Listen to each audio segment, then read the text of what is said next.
Hey, good evening, everyone, and welcome to this briefing at the Jerusalem Press Club. My name is Talia Dekel-Fleissig.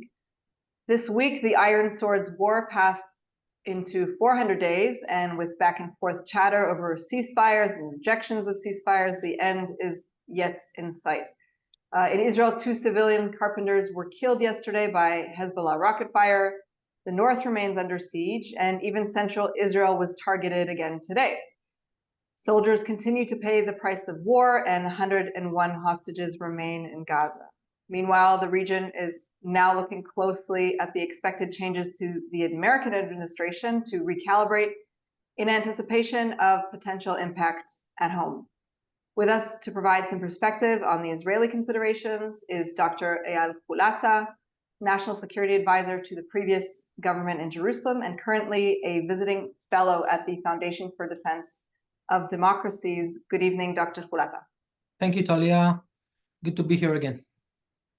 So maybe we'll just start off by addressing something that you said last week in terms of the fact that Israel's military's goals have essentially been met in Lebanon and in Gaza. Could you elaborate a little bit on that?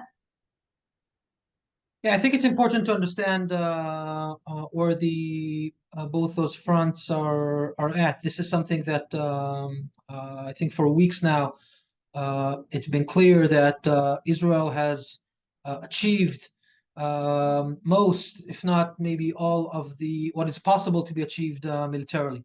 Minister of Defense Gallant said that several times over the course of months. Of course, he was fired by Netanyahu. Which I think is not something that is conceivable to do in time of war, but this was done nonetheless.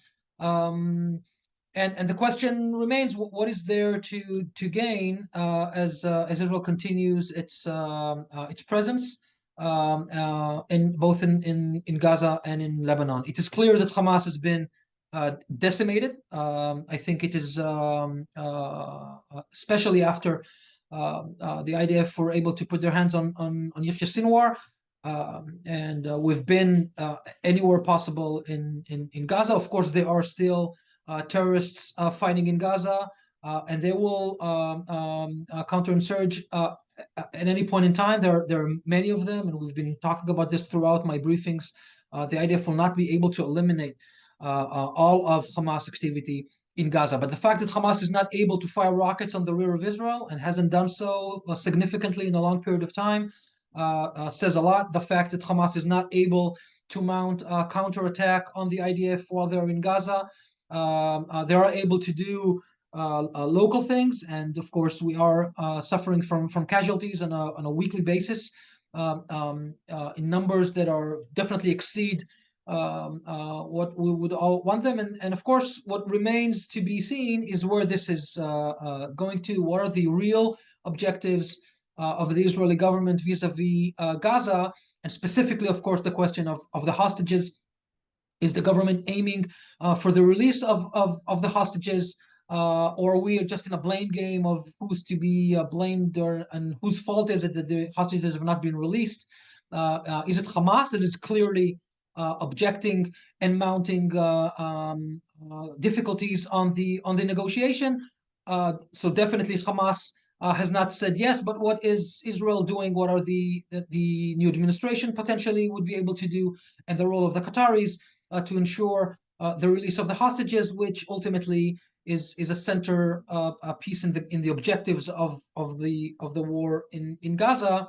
And the war cannot end without the release of all of the hostages, the live one, and all of those who were killed either before snatched to Gaza or murdered in Gaza.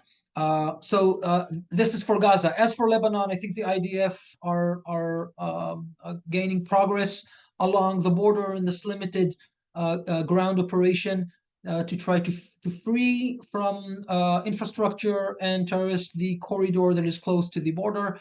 And then the question will remain, and then what Israel is aiming at an agreement that could end that war. Minister Dermer was here in Washington. This was a key piece of his conversations, both with President-elect Trump has been published, and also in the White House and here in Washington. How can this fold out? How will this materialize? In what timeline? What would Hezbollah agree to? What do the Iranians have to say about that? This is all something that will unfold in the next, hopefully, days and weeks. And above all of that is a statement by President-elect Trump that he expects the wars to end soon. He has not said publicly what the timeline for that and whether or not he expects that to end before January 20th. But I won't be surprised if this will be the message that President-elect Trump is given to the various actors in the region. Okay, thank you very much for that introduction. Sorry. You had mentioned on Gaza that we're really kind of waiting for a deal to come into the making. What does that mean, though, in terms of the troops on the ground right now with the IDF? What are they trying to achieve while still there in the interim? Well, Talia, I have to say, I'm not sure I can answer that question clearly, because the objectives, as they were, I think, were all met. The majority of the infrastructure of Hamas has been decimated. The smuggling route from Philadelphia, we've talked about this in previous briefing. What is missing is the secure from the Egyptian side, both in the official crossing and in a barrier. Subterranean barrier that must be built to prevent tunnels from being dug underneath. To the far that I know, none of that has commenced, even though this has been discussed for months and months over. What is increasingly problematic is the humanitarian situation in Gaza.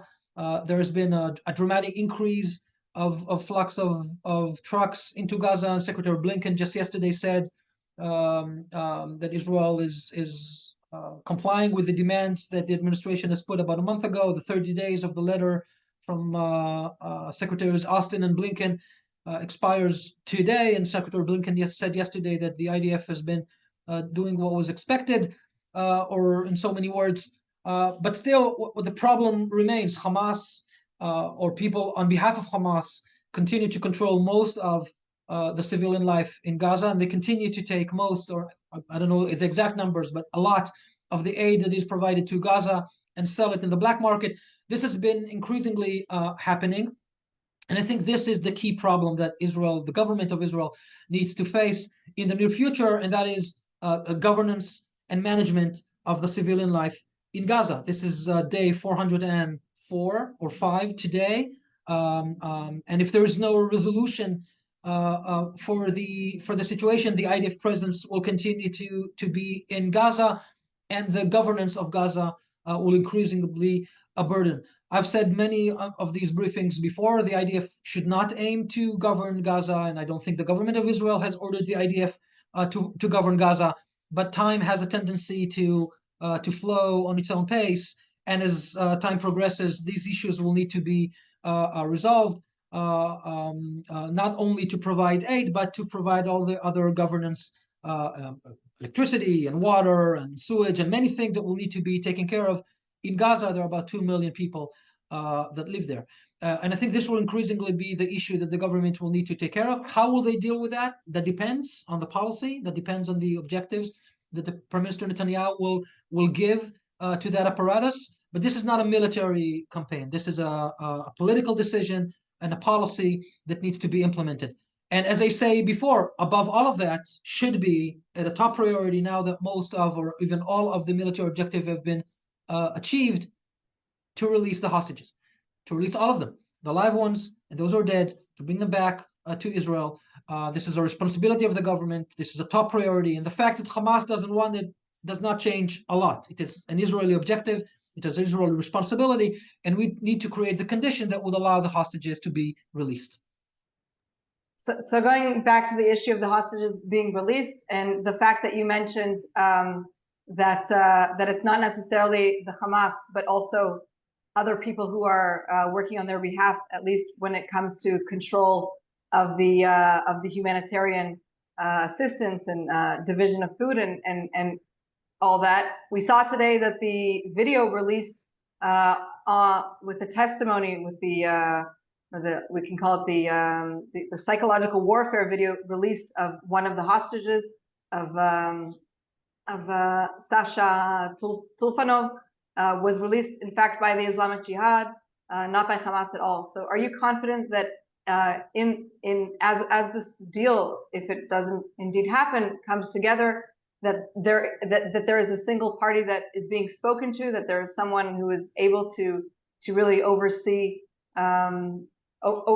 essentially this return? So I'm not confident, Talia, but with your permission, I think the question is who is responsible for that, and that is the Israeli government. If hostages are separated between Hamas and Islamic Jihad, I'm sure the IDF knows this. I'm sure they were not surprised by this message by Sasha. The fact that he's alive or recently been alive is something that should be reassuring, because that is an indication that there is still live hostages and the time is pressing and of the essence. My argument is that it is the Israeli government's responsibility to bring them back and to get their release. And if this is possible by a military operation, I think by this time it is clear that there is a limit to what could be done only by military pressure and military operations. We need to reach an agreement for that. And the fact that this is dispersed in Gaza is not due, I'm sure, for the negotiation team. It's not due for the cabinet. It's not due for Prime Minister Netanyahu. These are the conditions or the circumstances by which this negotiation is being held, and a solution needs to be found. We cannot end this war without their release, and I think there's a limit to the time that we can wait in hope that their conditions will still be good enough. More of them are dying, we know this, and time is of the essence. The pressure to get them back while they're still alive needs to be a high priority for the government now that the military objectives have been reached. Sure. I mean, it's obvious that you're prioritizing Israel's response in this issue, but we know even that Jake Sullivan told CBS's Face the Nation this week that Israel has been willing to agree to a deal, but in fact it is Hamas that said no to the mediators. So where do you think we are in their so of course saw that, and I think what Jake was saying is that there was a deal on the table and Hamas said no. My question is, okay, so now what? What does that mean? So Hamas is to blame that the hostages have not been released in the parameters that President Biden suggested in late May and that Prime Minister Netanyahu agreed to. Okay, but who's responsible for releasing the hostages? The responsibility lies on the Israeli government. The fact that the Israelis said yes to a deal and Hamas said no does not resolve the issue, does not grant permission not to deal with this issue in the future. It is the responsibility of Israel to bring them back. Israel uses all of the tools in its disposal: military presence, military pressure. We were seeking their leadership and we got them. We even found Sinwar. The fact that it wasn't a planned operation means nothing. We still got Sinwar, which is a major piece. And now, how does the campaign to release the hostages look like? I'm not telling what the parameters should be like. This is for the negotiations. Prime Minister Netanyahu agreed to the parameters in the Biden deal. Maybe they're sufficient, maybe not. But what shouldn't be normalized in the Israeli context is that the fact that Hamas said no relieves the responsibility to release the hostages. The hostages must be released. This war cannot end without the release of the hostages. Okay, very clear. I'm not sure if this question is still relevant. It was sent in a little bit earlier, but I'll ask it anyway. Have you been hearing from over there? We heard of reports of a delay in shipping of a D9 mechanized shovels that was already ordered and paid for. How serious do you think there is a risk to Israel's security if we are refused munitions in its war? Obviously, the situation on the ground in the U.S. is changing, but Israel has other allies that have been changing their policies over the last few months. Yeah, so let's start with the U.S. I think we all heard Secretary Blinken say yesterday that the U.S. will not restrict shipments to Israel, and I must hope, like everyone else, that this includes all of the necessary things that the U.S. needs from the United States of America. And to risk Israeli soldiers because lack of equipment shouldn't be something that that is taken for granted. The U.S. is committed. They said that they were committed to that, and if Secretary Blinken says that Israel has met the standards of the demand, that there shouldn't be any delay of shipments, not of D9s and not of other issues. But this is increasingly a problem with other countries. Of course, the pressure from Europe is amounting. Yes, of course, I'm worried about that. I'm worried about Israel's um, um, uh, image. I'm worried about the way Israel is viewed in this regard. I'm worried about the critic of Israel. I don't justify that. I think Israel is fighting a just war, and we have to continue in this, and we must release the hostages. As I said before, Israel must ask itself, what are the conditions and the terms for the war to end? This has been day 404, as I said before. And I think in the change of the administration in Washington, there will be a mounting pressure to end those wars. President-elect Trump said that during the campaign, and said that also after he has been elected. So is there now a window of opportunity to end both the war in Lebanon and the war in Gaza, to release the hostages and to create conditions to start reconstruction of everything that it needs to be dealt with? I hope so. I hope that this is the policy of all of the respective parties. I don't expect Hamas to say that. I don't expect Hezbollah to say that. But I do expect the responsible actors, and first and foremost, my responsible actor, the government of Israel, to push for ending those wars in conditions that are favorable to Israel, because we've lost a lot of soldiers to be in a condition that it could be favorable to Israel, and to materialize all of that into agreements that are better long-lasting, that the IDF can verify, that can happen in the near future. Is the government of Lebanon one of those responsible actors? Do you share the view that other people have been saying other analysts have been saying over the last few months, that perhaps there is opportunity now for the Lebanese government to step up, now that Hezbollah has been so targeted? Well, I wish I could say that. I don't see this momentum happening in Lebanon. I see no one in Lebanon. There's some leaders of opposition who are vocalizing a little bit more, and some demands, but I don't see any movement in Lebanon to regain their country. This is very sad. And this is something for the international community to view, because if this is the case, it means that for all practical purposes, Lebanon as a country, Lebanon as a sovereign entity, or whatever illusion that was there about the existence or prospect of such a sovereign country, I don't see that materializing anywhere in the near future, or in future years. There is Iranian involvement there, and there is Iranian decision making. Israel can make arrangements with Lebanon, and clearly Israel is working and negotiating an arrangement at the moment with Lebanon, with the French, with the Americans. What I will want to make sure in this, and to the best that I know, this is a part of that arrangement. Whatever the agreement in Lebanon is, whatever we go back to, probably 1701, maybe with some amendments to it, Israel cannot trust any of the international players, and definitely not the Lebanese armed forces, to enforce and to verify such an agreement. Israel will need to be the one that does that, and once Hezbollah violates any of those agreements, try to put back forces in the south, or to ship and smuggle arms of any sort through the Syrian border, or whatever other way, the IDF will need to interdict to make sure that the arrangement is intact for many years. Otherwise, it's just a matter of time until Hezbollah will mount its capability again on our borders, and this is dangerous. Okay, moving back to the Gaza issue, one reporter is asking to address a report in the Wall Street Journal that Hamas and Fatah both want an apolitical committee of Palestinian technocrats not affiliated with either of them to manage responsibilities like distributing aid and rebuilding, as we had discussed before. Do you see this as a possibility in any way? Well, this is definitely a possibility that must be pursued and viewed. There will need to be local self-governance, civilian self-governance. Hamas cannot be involved in this, so people who are affiliated with terror, with Hamas, cannot be part of this.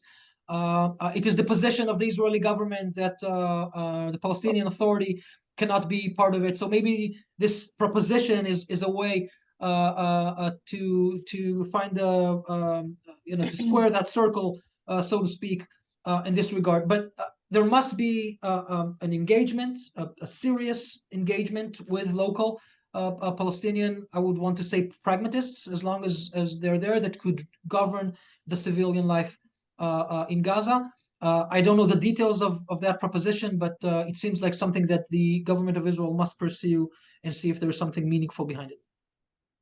Okay, you mentioned Iran a few times. Do you think that the incoming administration in the U.S., as we approach the transition, maybe is where do you think the administration is headed vis-a-vis Iran? Is it going to take on a more hawkish approach, more pragmatic?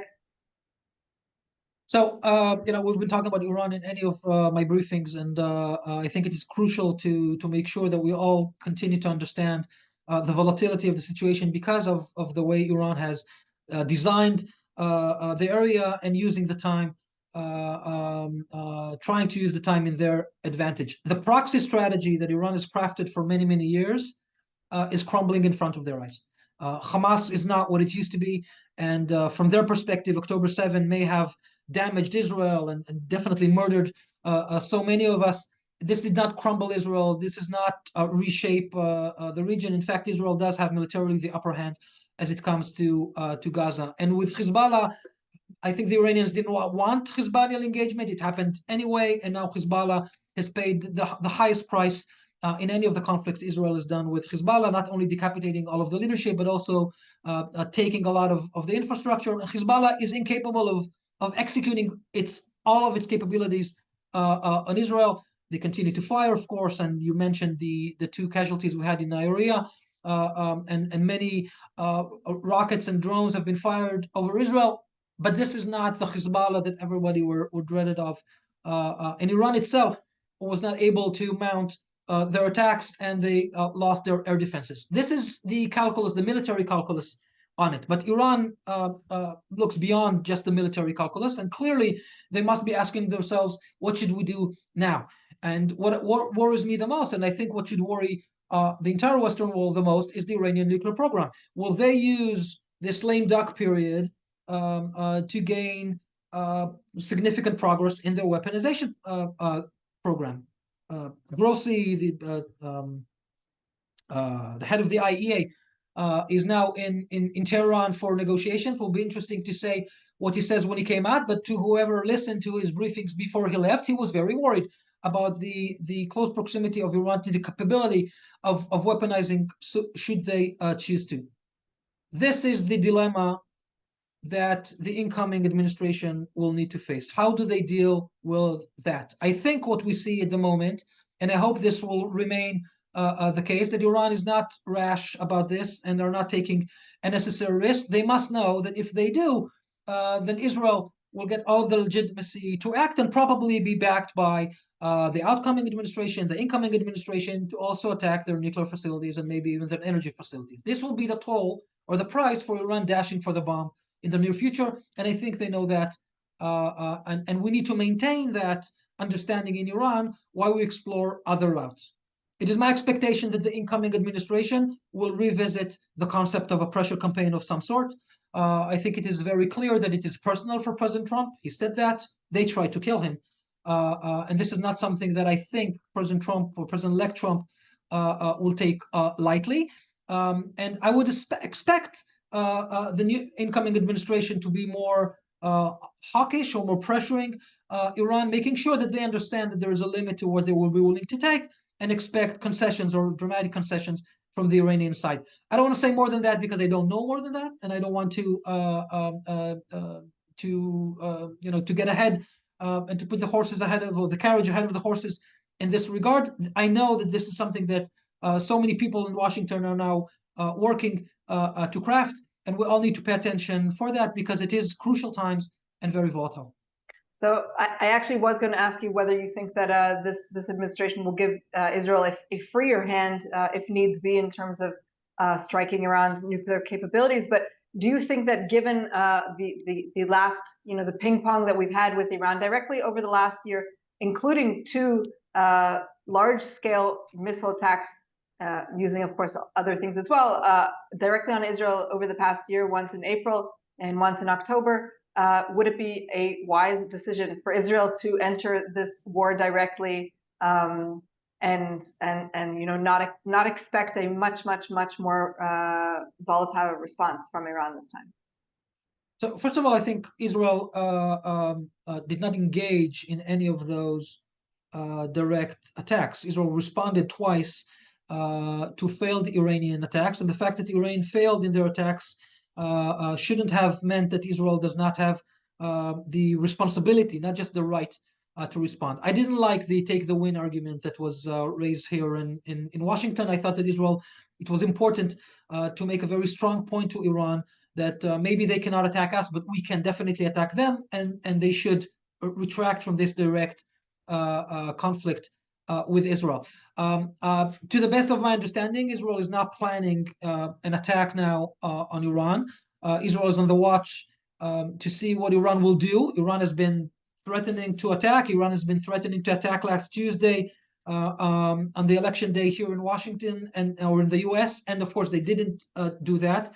I don't want to encourage them either way. I just want to say that I think it will be a mistake for Iran to attack now. It will fail again because Israel defenses are as good as they were in October, and Israel will definitely attack again. The fact that the air defenses or the strategic air defenses have been removed means that it will be easier for Israel to do more things in Iran, and Iran should know this. And hopefully this will serve as a mechanism to push them away from acting aggressively. But if they would, then Israel will need to respond again. This is very clear. I think this is accepted across the horizon. There are members of the opposition who've been even more vocal and more aggressive into what Israel should do in such a case. And there is no reason for the Iranians to believe that Israel will not respond very heavily. And to your question, I think that the incoming administration it will be easier for them to back Israel response on Iran, more likely than not. Okay, we're almost out of time, but we do have one last question that's come in, going back to Gaza. One reporter is mentioning, of course, the Haaretz report today that the IDF is preparing to stay till Gaza until at least the end of 2025, which is an entire year from now. Is that also the timeline that you would expect, given everything that we've been discussing? So my response to this is not a matter of expectation. This is a matter of policy. If the Israeli government's policy is for the IDF to stay there until the end of 2025, then the IDF needs to prepare for it. If the Israeli government policy will be to go after a deal to release the hostages and to evacuate Gaza, then we should expect the IDF to leave sooner. This is a policy question. This is no longer just a military question. The IDF has said time and again that they have done and achieved their purposes. So this question needs to be asked not to the IDF. I haven't read this piece in Haaretz, unfortunately, but so I don't know what exactly was written there. But what I would suggest to the reporters here, those questions are very, very important. They are policy questions, and I suggest to direct them to the Prime Minister of Israel and the cabinet. What is their policy vis-a-vis Gaza for year 2025? I promised you that was the last question, but I do have one final question. And given the fact that you were a national security advisor and you were dealing a lot with also overseas threats, and the fact that Israelis abroad needed to prepare for attacks that were probably considered more traditional, especially the proxies that you had discussed in the past. Had you ever imagined a scenario in which Israelis needed to defend themselves from what we've now seen as globalized intifada, attacks against soccer fans, that kind of thing? So this is completely unprecedented in recent history, or at least definitely not something remotely close to what we dealt with when I was National Security Advisor. And I want to use the opportunity and to condemn the Dutch authorities and the Amsterdam authorities who put blame or partial blame on the Israeli fans in whatever happened. Regardless of whether or not there were vocal or other things done by the fans, there is nothing that can justify a pogrom. There's nothing that can justify the inability of the Dutch police to act in time and to separate between those parties and to protect fans that needed to run into alleys and to find hiding places at night while being mobbed by the crowd. There is nothing that can justify that, and they shouldn't have put blame on the Israeli fans, regardless of what they might have said. If there was someone who said something that they shouldn't have done so, police knows how to deal with this, and police has done so in the past, not only to Israeli fans, but to other fans of different nationalities. This is an event that cannot be justified, should not be justified, and the fact that it happened is a bad precedent. And unfortunately, the National Security Council of Israel needed to issue a warning in other places as well, because if we cannot ensure the safety of our soccer fans, that is a phenomenon that can unfortunately expand, and that is very, very bad. I hope that the authorities in Israel are working tediously with all of the respective governments, police authorities across Europe and elsewhere in the world to ensure that just such things do not happen. It is the responsibility of the police and the governments that are hosting sport events to ensure the safety of all of the fans, regardless of where they come in the world. Unfortunately, it is difficult to guard the lives of Jews and Israelis, and that should be a warning sign to all of us across the world. There is no justification for such actions. All right, very, very clear. Dr. Eyal Hulata, visiting fellow at the FDD and former security advisor to the government of Israel. Thank you so much for your time. Thank you, Talia. Thank you all. And thank you to my colleagues, Ali Naor and Jonathan Beck, for facilitating this call. Good evening.